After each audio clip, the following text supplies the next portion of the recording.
Hi guys, welcome back to my channel. Today I am making a dinner. It's called boneless baked pork chops. So this is all my ingredients. สวัสดีค่ะเพื่อนๆทุกๆคนวันนี้พี่ติ๋มจะมาทำ boneless baked pork chop นะคะซึ่งอินกิเดียนเราก็มีตั้งไว้ให้ดูแล้วนะคะส่วนผสมก็มีอยู่แค่นี้แล้วก็ส่วนที่เป็น vegetable เราก็มีที่เราจะใช้นะคะนี่ค่ะส่วนผสมที่เป็น vegetable นะคะที่จริงพี่ติ๋มแอดเข้ามาเฉยๆนะคะพริกแล้วก็ bell pepper แล้วก็แอปเปิลแล้วก็หอมที่แอดเข้ามาเพื่ออยากทำให้สีสันมันดูสวยงามดีค่ะจะได้น่าทานค่ะมาค่ะเพื่อนๆก่อนอื่นเราเริ่มทำน้ำก่อนค่ะที่จริงเขาให้ใช้ fresh one นะคะแต่ทีนี้พี่ติ๋มไม่ได้ไปอย่างว่าค่ะส่วนมากช่องของเราจะทำตามสิ่งที่มีในบ้านคือว่าไม่ได้ตั้งใจจะทำคิดจะทำก็ทำค่ะมันเลยก็เลยออกมาจะเป็นประมาณนี้นะคะ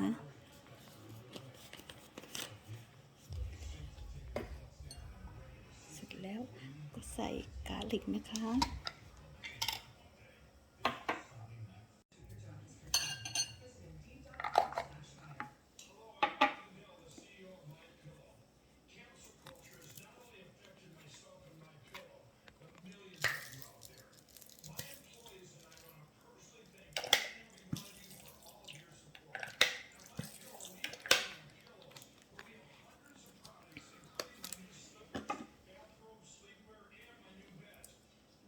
แล้วก็ออลิฟออยล์นะคะเพื่อนๆ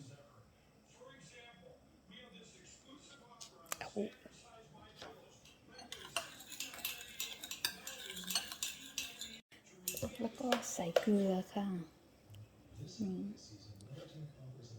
สองนี้พอค่ะ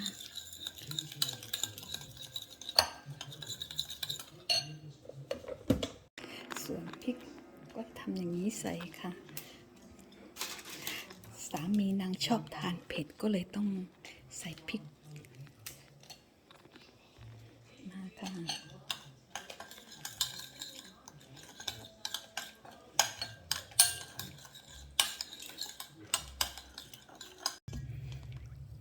ส่วนพวกช็อป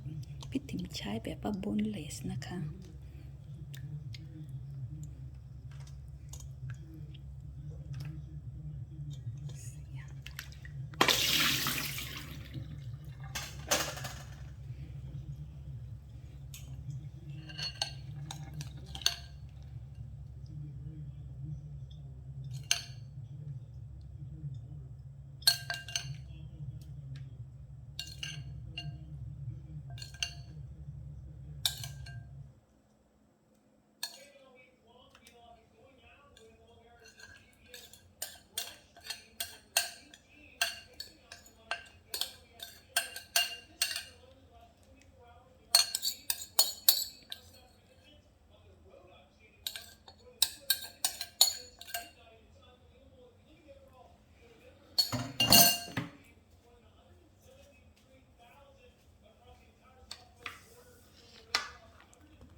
ใส่มะนาวนะคะเพื่อนๆ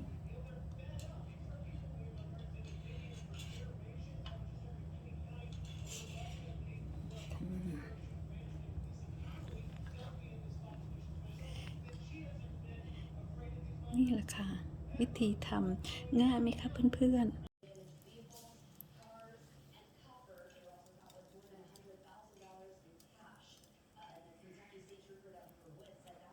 really tasty look good already so if you guys like different vegetable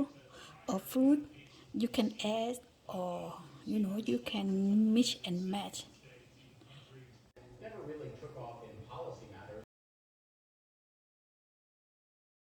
Someone who feels so correct. The experts at Safeguard Hourglass. Right to service I can trust. Better.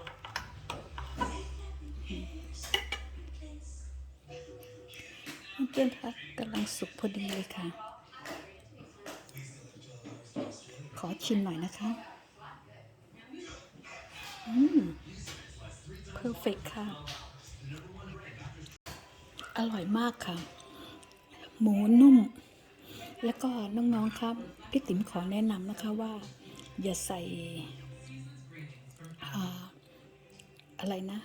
ออเรนจ์ลงไปเยอะนะคะ หรือว่าแม้กระทั่งน้ำมะนาวมีใส่เข้าไปเยอะค่ะ เพราะรู้สึกว่า พอมันไอ้นั่นแล้ว มันจะไม่ค่อยเข้ากันเท่าไหร่ค่ะ แต่ถ้าคนไหนชอบใส่ได้เลยนะคะ อันนี้พี่ติ๋มทานดูแล้ว รู้สึกว่ามันจะขมก็ไม่ใช่ มันบอกไม่ถูกค่ะ แต่พี่ติ๋มแนะนำไม่ใส่ดีกว่านะคะ จะ taste better ค่ะ แต่ถ้าใครชอบใส่ได้ค่ะ เทสก็ไม่ได้แบดอะไรนะคะน้องๆเห็นไหมคะ เห็นหน้าไหมคะ หน้ามันดำๆขาวๆนี่แหละคือ foxglove ค่ะน่ารักจังเลย